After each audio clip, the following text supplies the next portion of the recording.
Os biológicos, também chamados de bioinsumos, existem há vários anos, mas agora estão causando uma verdadeira revolução na agricultura moderna.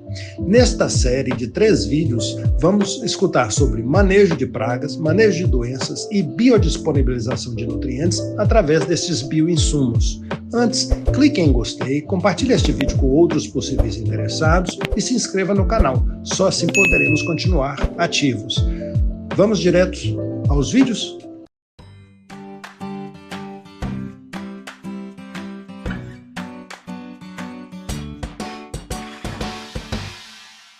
Então, pessoal, sem mais delongas, né?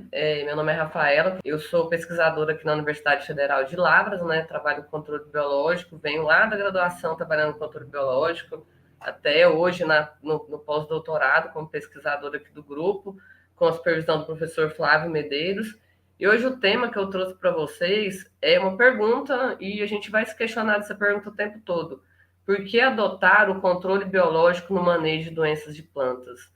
Eu sei que aqui a gente tem um público que parece muito diverso, desde alunos da graduação, pós-graduação, consultores, as empresas. Então, vou tentar falar um pouco para atender todos os lados, questionar todos os lados, tentar, né? Então, vamos lá começar. Então, a primeira pergunta que vem na cabeça, né? Como a gente pode manejar essas doenças de plantas, né? A gente viu lá na fitopatologia 1 e 2, na graduação, que existe diversos tipos de sistemas de manejo. O manejo físico, a gente cria uma barreira física, o manejo genético, com as úlceras cultivares resistentes, o manejo alternativo, com alguma prática de algum resto de agroindústria, o manejo cultural, que é esse que a gente vem falando muito junto com o biológico, é o uso de palhada, o manejo legislativo, que todo ano a gente vê, com o caso da ferrugem, né, do vazio sanitário, o manejo químico, que todo mundo já conhece bem, com o uso de fungicidas, de vários tipos de modos de ação, e agora o biológico. Lembrando, gente, que essas ferramentas são todas ferramentas complementares. Claro que a gente precisa tomar a decisão certa para adotar cada um no momento certo. Então, são ferramentas complementares. Por quê? Porque normalmente, de forma isolada, a gente tende a ter insucesso, porque uma ferramenta só, ela não vai atingir o alvo, ela não vai atingir a doença, ela não vai proteger a planta da forma correta. Então, a nossa premissa com o uso do controle biológico como uma ferramenta é usar formas integradas ou complementares, porque assim a gente tem um pacote, né, uma surpresinha ali para o patógeno, com o quê? Maior eficácia de atuação dessas táticas isoladas, maior redução de danos e o que todo mundo espera aqui, né, em suas áreas, no seu trabalho, é maior produtividade, certo? Então, o que é o controle biológico, assim, a curto, grosso modo? O que seria esse nome? Normalmente, o controle biológico pode ser definido como a utilização de um ou mais, né? A gente já está vendo diversos produtos aí em mistura, né? A gente pode discutir sobre isso também, de um ou mais micro-organismos não patogênicos, que são aqueles micro-organismos que não vão causar algum dano aparente para a planta, para controlar outro ou outros micro-organismos não patogênicos. Normalmente a gente pode ter mais de um alvo biológico dentro de um micro-organismo ou dois. Então a gente espera normalmente que esse alvo biológico, né, que é o que difere o biológico do químico, o químico ele é registrado pelo quê? O químico é registrado por cultura. O biológico não, ele já é registrado por alvo biológico. Então, basicamente, a gente tem o quê? O que são os agentes de controle biológico, então? Eles são os micro-organismos que têm atividade antagônica à patógeno. Ao antagonismo, a gente lê que pode ter atividade fungicida, atividade fungistática, ou que previnam que esses patógenos cresçam a nível acelerado sobre as nossas plantas, certo? Então, por que a gente adotar então, o controle biológico é uma estratégia. Será que é importante? Será que convém? Uma das coisas mais importantes é a conservação da biodiversidade. O controle biológico ele não atua sobre alvos, sobre não alvos. Normalmente, essa conservação da biodiversidade ela tem um amplo aspecto e longa duração. Além de que, hoje a gente já ouve falar muito do manejo da resistência, né? O FRAC, né, que é o Comitê de Ação de Resistência de Fungicidas, já colocou aqui os biológicos como um agente importante aliado no manejo da resistência aos fungicidas. Por quê? Porque muitos modos de ação, devido ao mau uso, a más aplicações e posicionamentos têm resistência hoje. Então, o biológico hoje é um aliado também no manejo da resistência a fungicidas. Por quê? Porque ele aqui, ó, tem múltiplos modos de ação, certo? Além de também o que? Um baixo residual, um baixo custo, ele é permitido o uso na agricultura orgânica e ele também evita o que a gente chama de doenças iatrogênicas, que são aquelas doenças que normalmente a gente tem um alvo, a gente aplica para esse alvo, mas esse alvo está tão em condição de estresse que ele começa a desencadear outro tipo de doença por uma aplicação errada, por um mau uso. E além do que eu já falei aqui, o espectro de ação. A gente sabe que o controle biológico, os micro-organismos, né, que a gente ouve falar, eles agem por competição, parasitismo, indução de resistência, promoção de crescimento, antibiose. Normalmente, a antibiose tem vários metabólitos ali secundários que podem ser produzidos por um micro-organismo, por exemplo, por um tricoderma. Então, isso é muito importante, até dentro aqui também do que a gente já falou, do manejo da resistência. Então, a gente tem múltiplos sítios de ação, certo? Então, por que adotar o CB como estratégia, certo? A gente viu que aqui no Brasil, a gente está vendo, né, que é um dos países que tem o tempo de registro mais curto em relação aos outros países. Isso é uma vantagem muito importante para a gente. Aqui no Brasil, China e Estados Unidos, o tempo de registro para um produto é 2 anos, enquanto que normalmente a gente é acostumado no químico de até 10 anos. Então, ó, a diferença que o produto chega aqui para nós, né, estudantes, produtores, pesquisadores. Na União Europeia está um pouco mais travado. Então, o pessoal fala que é até 7 anos. Na Índia, que é um caso de 3 anos. Isso tudo por quê? Porque o Brasil agora criou um programa de fortalecimento, que é o PN Bioinsumos. Ele foi lançado para impulsionar realmente o uso de biológicos na agricultura. Quem quiser dar uma olhada nesse programa, vocês podem escanear esse QR Code aqui. E aqui eu coloquei também um aplicativo de bioinsumos da Embrapa, onde eles colocam que vocês podem usar como agrofite. Consulta pela doença, pelo nome científico, vocês conseguem chegar às recomendações de biológicos que tem disponíveis no mercado. Então, esse decreto 10.375, de 26 de maio de 2020, a ideia dele é o quê? Ampliar e fortalecer a utilização de bioinsumos no Brasil, para beneficiar, claro, o setor agropecuário. Então, teve um lançamento de um edital de mais de 9 milhões de reais para pesquisa, que saiu recentemente. Também dentro disso, o intuito é fortalecer também a pesquisa. Interessante ver que essa união do biológico, ela vem desde a indústria até a pesquisa. Assim, a gente consegue fortalecer mais o segmento. E também gerar o que a gente chama de uma economia circular. O que é uma economia circular? Ela está agindo em todas as cadeias produtivas, levando produtos, processos e resultando em qualidade, desde aqui do consumo e produção animal, na produção vegetal que a gente vê com inoculantes e biofungicidas, isso volta tanto para a cadeia animal, tanto para a agroindústria, como bioprocessos também. Hoje é uma demanda muito grande essa engenharia de bioprocessos, engenharia de micro-organismos, para entender o que esses micro-organismos podem nos retornar como processos, produtos e, consequentemente, está aqui gerando essa economia circular. E nisso tudo a gente precisa do quê? De qualidade e resíduo. Então a gente consegue ter qualidade, resíduo, baixo resíduo e, consequentemente, ter defensivos, como inoculantes aqui, biofungicidas. Além disso tudo, pensando em consumo e produção animal, a gente tem muitos produtos biológicos, por exemplo, aumentando a capacidade antioxidante. Então, tem um valor nutracêutico.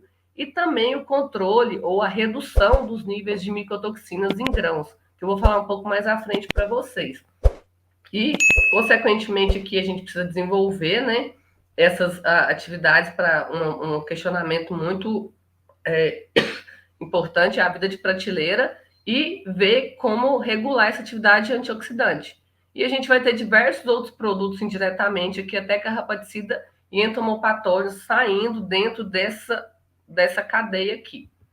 Então, essa economia circulante, ela tem um homem como base e tem todas as cadeias tróficas sendo alimentadas de forma a impulsionar o homem como consumidor, mas não destruir essa atividade aqui, proteger esses seres tróficos desde a produção do bioinsumo até a chegada ao consumo humano, indiretamente voltando, de certa forma, esse recurso para a natureza.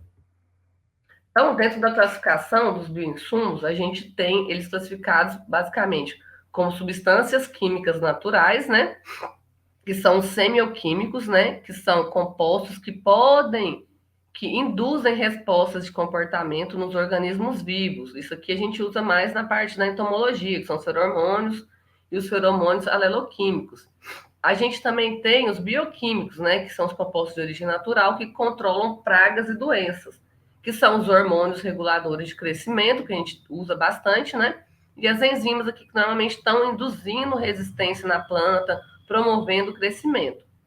E do outro lado, né, os agentes biológicos são os agentes vivos, de certa forma, a gente tem os microbiológicos, né, que são os organismos vivos que controlam populações de pragas e doenças, como vírus, né, em menor nível, bactéria, um tanto bom, né, protozoário nem tanto, e fungo também a gente vai falar. A gente vai focar mais em falar um pouco mais sobre bactérias e fungos.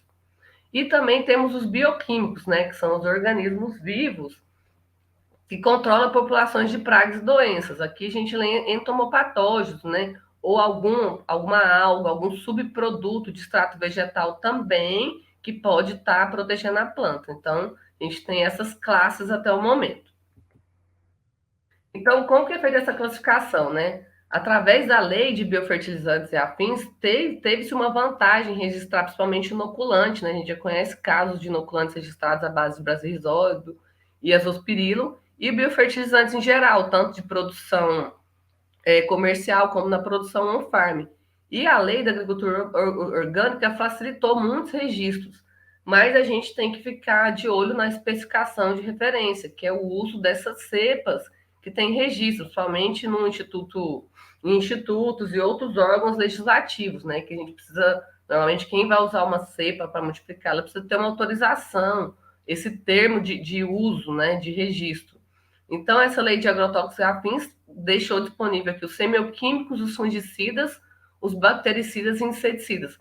Todos esses lados aqui, eles vêm aqui para atuar na redução de pragas e doenças.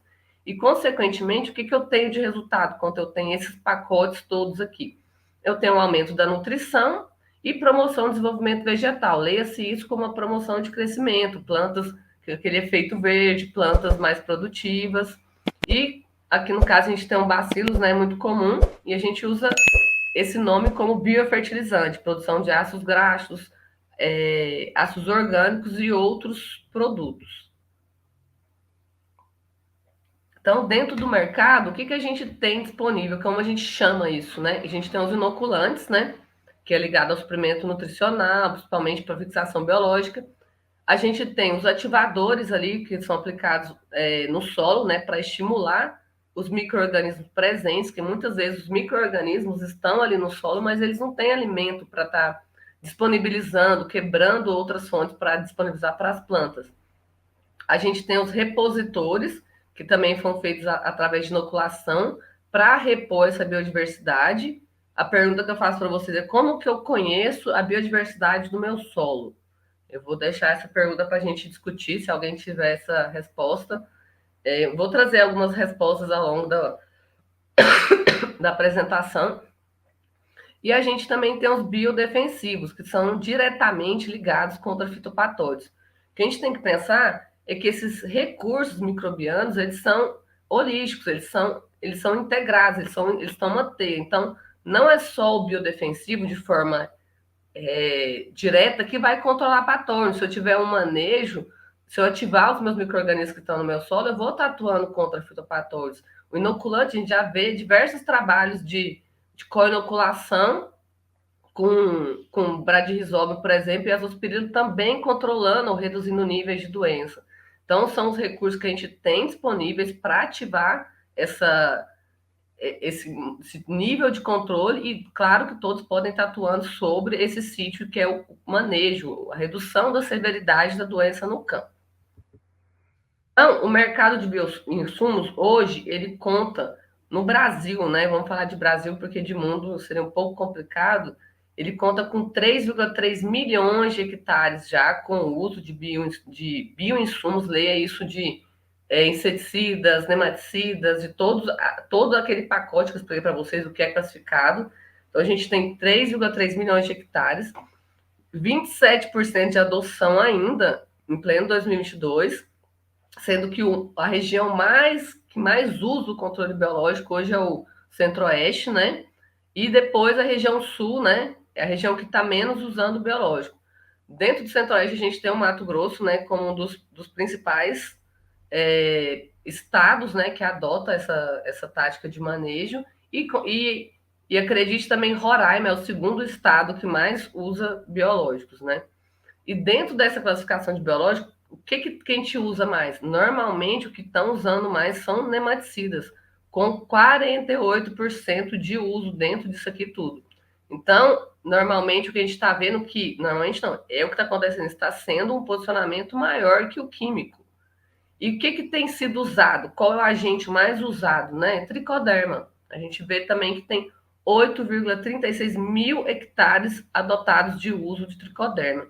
E o que a gente vê, por que tricoderma é tão interessante, né, a nível dos óleos. Todo mundo fala tricoderma, bacilos, porque ele é um ótimo competidor para o substrato, ele consegue competir na frente de um patógeno, colonizar o substrato antes desse patógeno chegar. Ele consegue colonizar endofiticamente a planta e proteger os tecidos vegetais. Ele induz resistência, a planta ativa rotas de defesa e quando o patógeno chega, a planta já está protegida. Ele atua também como micoparasitismo, que é uma importante resposta que eu vou falar para vocês ali no mofo branco, né, do parasitismo do escleróide. Ele também tem antibióticos, produzindo antibióticos ali que repelem os fitopatógenos. E o que a gente observou? Que nessa última safra, o crescimento foi de 10% em relação às últimas safras. E qual a cultura que mais vem utilizando biológicos? Primeiro a soja, depois o milho, depois a cana. Lembrando que a cana foi pioneira aqui no uso dos biológicos, né, somente com os entomopatógenos. Então, quais são as demandas, né? A gente viu que teve um aumento de 1,8 bilhões em 2021, porque o Brasil, do mundo todo, é o pioneiro em larga escala. Não tem, assim, uma outra nação que está competindo com o Brasil em relação a isso. Por que esse aumento vem acontecendo? Uma pergunta, né? Está na moda, é modismo, como é que é? Está falando em algum canal? Não é, porque a gente tem diversos segmentos. Por exemplo, a exaustão do químico, a gente está vendo que alguns ingredientes não estão respondendo da forma que normalmente responde. O desejo também do produtor, né? O produtor está se qualificando, se tecnificando e vendo que é uma demanda. Além da demanda do mercado, né? Que a gente está vendo por produtos que tenham sustentabilidade, a qualidade e o preço, o investimento e geração de tecnologias do setor é imenso, imenso mesmo. Os múltiplos modos de ação é um atrativo, claro, porque eu não tenho um sítio específico atuando ali, eu tenho diversos modos de ação, e por ele também agir em outros alvos, eu posso estar, consequentemente, controlando outros patógenos. E uma outra coisa muito importante é a parceria público-privada, a difusão de tecnologia que vem da academia para o campo e, consequentemente, passa pelas empresas e chega no campo. E a gente está vendo hoje diversos selos, né, para certificar a produção, tipo o Farm to Fork, que é voltado na Europa, né, a produção sustentável de alimentos, desde o não desperdício até o uso de alimentos com padrões que eles chamam de padrões verdes.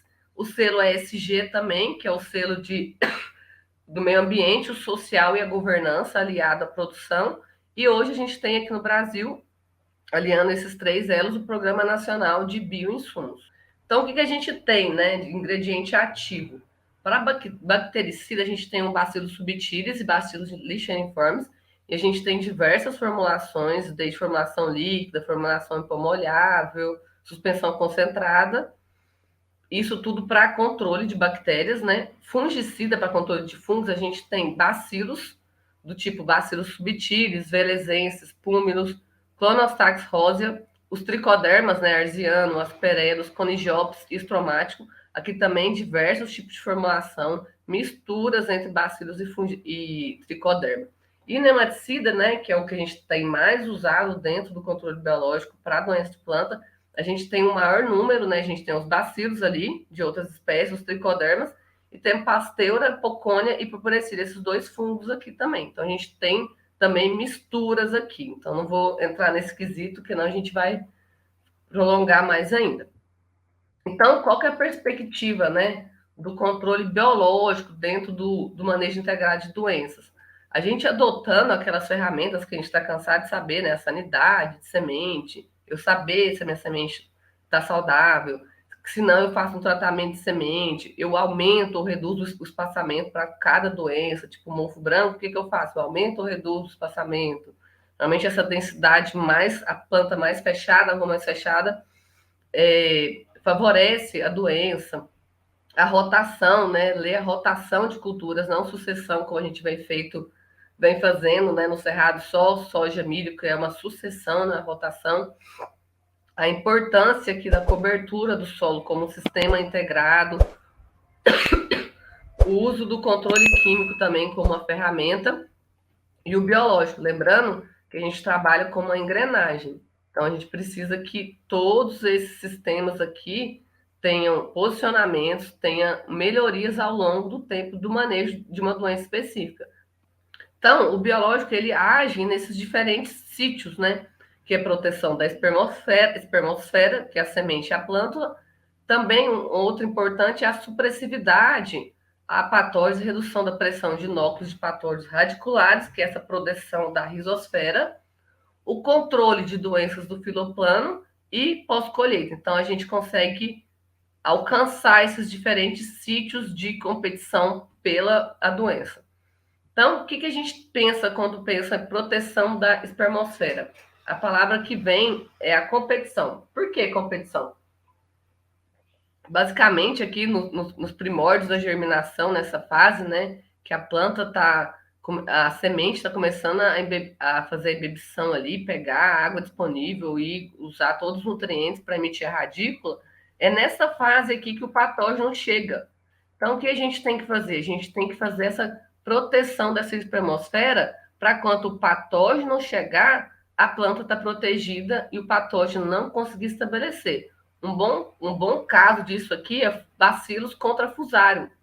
A gente tem esse nicho de sobreposição. O que é esse nicho de sobreposição? Quem está competindo mais por nutriente e, nesse caso aqui, nutriente ou até espaço no momento que disponível. Então, o bacilos, ele, quando esse número é igual a 1, ele é positivo, porque ele está competindo mais pelo substrato ali da planta, pelos exudatos radiculares, que o patógeno. Então, o agente de controle biológico que ele tem que estar, o bioinsumo ele tem que ter disponível, ele tem que ter ação de agente de controle biológico, que é bioinsumo e ação como controle biológico é diferente, e ele tem que estar aqui, nesse caso, controlando. Então, a curva de crescimento bacteriano favorece essa competição aqui por esse espaço, certo? Enquanto o patógeno chega, ele não tem nutriente disponível para estabelecer e ele não consegue causar aquele dano inicial à planta ali, à plântula. A supressividade do solo, que é um termo muito falado, né, que a gente lê como impedimento ou inibição de um patógeno em uma área ou tipos de solo, né, isso também depende muito de manejo. É uma condição que depende de química, física e biologia do solo, eu vou falar isso um pouco para frente, até massalmente, e a gente conseguir chegar a esses níveis de controle. É um fenômeno natural, né, de prevenção e inibição que ocorre mais em solos e age contra fitopatógenos. Então, essa supressividade, ela é mediada por manejo e enriquecimento da microbiota do solo. Então, o que a gente tem? A gente tem as barreiras físicas, químicas e biológicas, elas atuam em diversos fatores que a gente está cansado de saber, na estrutura do solo, no pH, na concentração de oxigênio, na concentração de dióxido de carbono e nutriente. Então, a gente tem que estabelecer aqui na rizosfera essa capacidade dela proteger as raízes contra o ataque desses fitopatógenos. Aqui um exemplo clássico é como um nematóide, por exemplo, consegue reconhecer que a planta está disponível ali para fazer o que a gente chama de parasitismo. Então, o exudato radicular ele fica disponível e acontece o quê? Um reconhecimento desse hospedeiro e, consequentemente, ele está ali na forma de ovo no solo, ele migra e começa a causar infecção. Aqui, principalmente, esses nematóides entoparasitas, né, meloidógenes e pratilencos, eles têm esse tipo. Isso tudo por quê? Normalmente a gente está acostumado a fazer muito monocultivo, a gente tem o mesmo substrato ali disponível na área. Então, quando a gente consegue dibrar o sistema de reconhecimento dos substratos pelo nematóide, a gente consegue evitar esse dano.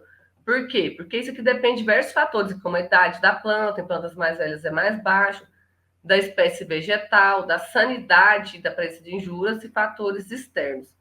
Então, a importância aqui que eu trago para vocês, né, sempre conciliar o controle biológico com o controle cultural, porque solo exposto a gente sabe que é um problema. O plantio direto veio para mostrar que existem alguns problemas, existem, mas é uma ferramenta que eu não sei, acredito que não, a gente não vai largar de adotar, porque a gente precisa ter essa interação aqui que a cobertura do solo faz do solo, da planta, água e micro-organismo. E um solo com palhada, com diversidade de planta, ele tem o quê? Mais ciclagem de nutriente, maior diversidade biológica, infiltração de água e qualidade, consequentemente, para o sistema. O sistema volta em qualidade e volta no que a gente tanto fala que é produtividade. Então, o manejo da biologia de solo, ele tem que ser feito com rotação de culturas, né? Aqui está aparecendo uma sucessão, mas rotação, não leia soja, milho, rotação, outras plantas, a diversidade de plantas no sistema e sistemas integrados, como água silvopastoril. Isso tudo para quê? Para a gente ter maior diversificação dessas plantas que ocupam o solo. E assim a gente vai ter o quê? Melhor qualidade e quantidade de material orgânico. Então, gente, vou tentar dar uma corrida aqui, porque eu empolguei, acho que tem bastante slides ainda, a gente terminar. Então, dentro dessas tecnologias, o que eu posso fazer para proteger a minha semente? A gente sabe que tem diversos TS ali no químico, né? Como que eu aplico o TS biológico no campo? A gente tem diversas formulações, líquido e turfoso. Qual o melhor? A compatibilidade do TS industrial com o TS químico ali, na hora que eu trato, é importante a gente saber? Claro. Será que é efetivo? Será que é importante eu fazer o retratamento? E a vida de prateleira pós-tratamento? São questões que a gente vem discutindo. E quais são as tecnologias disponíveis? A gente está vendo que tem nanopartículas já usadas no tratamento de semente, grafite com tricoderma no tratamento de semente. E como posicionar? Será que é só suco de plantio drenche? Será que a gente consegue só tratar ali, fazer um tratamento manual aqui com uma máquina? Então, são questões que a gente vem discutindo, né? Vou deixar elas aqui em aberto para alguém quiser posicionar no final. Então, o que difere, né, esse TS e a proteção? O químico, ele tem essa meia-vida, a gente consegue ver essa proteção aqui, porque ele tem maior concentração de ativo, então ele cria isso aqui. Enquanto que o biológico, ele tem menor concentração, mas ele atua mais na solução do solo, porque ele tem essa capacidade de rizocompetência, ou seja, colonizar a raiz e proteger essa raiz para quanto um patógeno estiver ali, ele proteger a planta contra esse ataque, certo? Então, esse é um modelo clássico, né? O ensaio em rede de mofo branco, que é basicamente a gente aplicar o biológico ali nos períodos vegetativos, no V2 e no V4, para pegar esse esclerótico que está ali na área, né? Que vem de safras sucessivas, colonizar esse escleróide e evitar o que a gente chama aqui de germinação carpogênica, que vai infectar as flores aqui, causar essa podridão das hastes, essas reboleiras que a gente vê no campo e depois novos escleróides na área. O químico, ele já é posicionado mais no vegetativo. Eu sei que hoje diversas empresas já estão posicionando outros posicionamentos, tanto no reprodutivo também para biológico. A gente tem que olhar se esse produto atinge ali o bacheiro, né? Que os escleróides normalmente estão no solo, e ver se é efetivo. Mas existem produtos à base de tricoderma e bacilos que vêm sendo aplicados também. Então, qual que é a mensagem do ensaio em rede? É sempre ter palhada, né? Ter nutriente, né, para palhada e para a planta, aumentar essa relação CN, que aí eu também aumento essa diversidade, abundância de micro-organismos que tem ali no solo. Então, eu vou ter um maior recrutamento de micro-organismos para a rizosfera. O que esse recrutamento faz? Ele protege a planta e evita com que a gente veja níveis populacionais de patógenos muito altos. Então, a gente trabalha aqui com redução de dano, certo? Então, vamos falar um pouco da parte aérea, né? A gente falou um pouco do solo. Qual que é o problema aqui da dificuldade? É a umidade, né? Normalmente ela é mais alta e mais estável ali dentro da copa. A gente tem que observar esse momento de fechamento de rua, de dossel. A temperatura ela é mais baixa e estável também. O controle biológico é completamente mediado por fatores abióticos, então a gente tem que pensar nesse posicionamento o tempo todo. A incidência também de raios violetas, ultravioletas, o acúmulo de nutrientes, será que vai ter nutrientes suficiente para esses micro-organismos se alimentarem, competir por espaço e com os patógenos?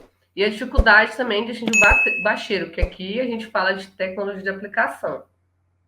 Então, para a parte aérea, muito se fala de bacilos, né? Tem diversos mecanismos de ação, desde produção de antibióticos, da nutrição e colonização de sítios, recrutamento de comunidades benéficas, indução de resistência, promoção de crescimento e formação de biofilme. Temos um trabalho muito interessante, né, para redução de fumonizina em milho, né? A nossa ideia basicamente é o quê? É ver se o posicionamento do químico com o biológico ele é importante. Então, a gente fez um trabalho aplicando o biológico depois no R1. Isso aqui é um trabalho já final. A gente fez diversos screenings antes, né? Para ver qual é o melhor momento. Então, a gente viu que o melhor momento aqui para o milho é a aplicação do fungicida aqui no V9 e depois o Bacillus subtilis aqui no R1. Aí a gente fez aqui um controle, né, com duas de fungicida e água só para ver o que acontecia. E o que aconteceu? Basicamente, os níveis dessa fumonizina, que é uma toxina fruto do metabolismo secundário de Fusarium verticilioides, que é muito tóxica para animais, né? Pensa um animal que come milho, a base dele é milho, ele alimenta o tempo todo essas toxinas. Então, a gente tem diversos problemas, desde de morte, má formação e até outros problemas na cadeia animal produtiva. Então, aqui, quando a gente posiciona o biológico por último, né, ali no reprodutivo, a gente tem uma maior redução desses níveis de fumonizina em milho. Aqui a gente fez um trabalho para ver quais eram as comunidades que estavam ali intrinsecamente relacionadas com a comunidade. A gente viu que existem comunidades, teias mais específicas aqui nesse tratamento com o biológico, porque ele está protegendo mais a planta, competindo mais por substrato que a planta, ou que o patógeno.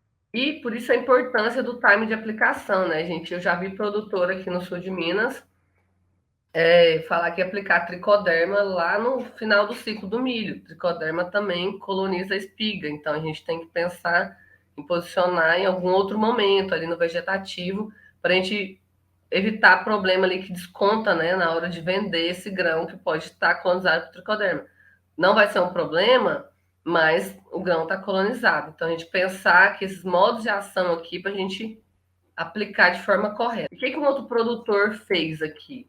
Ao longo de 7 anos de safra, ele plantou soja, diversificou cultivos, aveia, milho, cevada, ele fez adubação, ele até escarificação, né? Ele usou tanto biológico como químico no TS, no suco de plantio. Então a gente vê que existe um pacote de ferramentas para chegar a esse caso de sucesso, aqui 129 sacas. Então o que faz a diferença na hora de você pensar em manejo? É o material genético, claro, da planta, a palhada, que eu venho repetindo para vocês, a adubação, né, do sistema, e esse perfil do solo químico, físico e biológico, que vem do manejo biológico, né, de uso desses bioinsumos, desses bioprodutos, e além do que a gente está cansado de saber, né, o básico bem feito. Então, para finalizar aqui, quais são as condições estratégicas para o sucesso do controle biológico, então? Ele é a recuperação da qualidade do solo por meio dessas práticas, juntamente com práticas culturais, né? Aplicação no TS, no suco de plantio, via barra ou água de irrigação, a gente tem diversos momentos. A integração do cultural com o químico, o uso preventivo, claro, as condições ambientais, o momento de aplicação, a gente sabe que tem produtos que são completamente sensíveis às raios ultravioletas, então pensar nisso para a gente não fadar a ferramenta ao fracasso, a diversidade palhada, o alimento disponível para o micro-organismo ter ali, lembra dos exudatos radiculares, a qualidade dos produtos, né? Aqui eu já vem da indústria, né? Depende do qual sistema que você está usando ou do que você está usando como biofertilizante, e a compatibilidade com outros produtos, que é uma questão para não só o sucesso do controle biológico, também para redução de custo e, consequentemente, saúde do solo, pela redução de compactação, entrada e custos operacionais na área. Qual a sua opinião sobre o assunto deste vídeo? A sua opinião é muito importante para nós. Não se esqueça de deixar o like, pois isso nos ajuda muito no nosso trabalho e mostra para o YouTube que você gostou. Assim o YouTube vai estar te notificando de novos vídeos. Outra maneira de você não perder novos vídeos é clicando no botão inscreva-se e também no sininho ativando todas as notificações. Eu lhe convido a nos acompanhar nas nossas redes sociais, que estão aparecendo aí na tela. Aproveite e deixe também a sua sugestão de novos vídeos. Escolha agora um desses vídeos do canal Agricultura A a Z que estão aparecendo aí na sua tela. Muito obrigado por assistir até aqui e não se esqueça, vídeos novos todas terças e quintas às 18 horas e domingo às 12 horas.